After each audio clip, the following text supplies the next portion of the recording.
Good morning, I hope you're well. It's very early here in Brazil. This is not the time of day I normally see. I'm heading to the airport to take a friend to the airport this morning and to beat the traffic here in Sao Paulo. 5 a.m. is a good time. Listen to these words of Jesus when he's talking about our relationships with people who are at the same level in our lives. These are people with whom we consider them our brother or our sister. He says this: "Therefore, if you bring your gift to the altar and there remember that your brother has something against you, leave your gift there before the altar and go your way.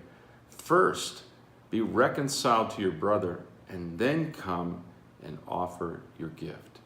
It's interesting, Jesus would say to people who believe in God, people who are faithful to God, listen, your relationship with people, your brother, your sister, people who are in your lives as equals to you, is so important that even if you were offering an offering before God in the holiest place you can imagine, then get up. If you find something's not right between you and a brother or sister, leave your religious practice there. Leave this act of offering something to God, this vertical relationship, and go fix the horizontal relationship. Now I think this is so important to us to understand that in our spiritual walk with God, we cannot separate the vertical relationship with God from the horizontal relationship or the circumference of love.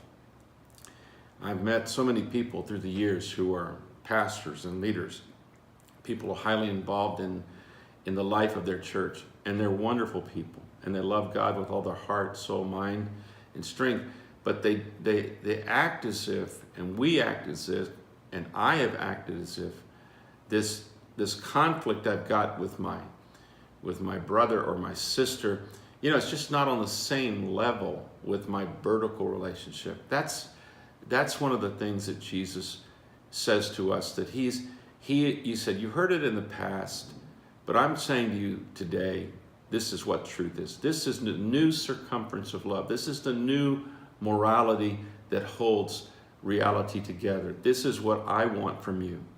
He doesn't want me to think that my vertical relationship is separate from my horizontal relationships. He wants me to understand that my declaration of faith is not a doctrinal statement. It's a life statement. It's a love statement. Jesus wants me to know that if I want to make a clear statement of faith in Him, I must live my statement of faith by the quality of my love. This is an important word for people like me, people like you, people like us. We must not make our religious activities an end. They are not an end. They are a part of our love. Our love for God and even our love for ourselves must be an ecosystem that goes out into love for our neighbor. And some of our neighbors are at the same level where we are. They would be called a brother or a sister. And in those relationships, if I feel while I am practicing something vertical with God, a gift at the altar, going to a church service, fulfilling a function as a pastor, if I feel the Spirit touch my spirit and say there's something there that I'm responsible for between me and a brother, I should consider that as one single act. It's all one thing. Love God as you love yourself, as you love your neighbor. Love your neighbor as you love yourself. It's all one flow. It's all one ecosystem. It's all one vineyard.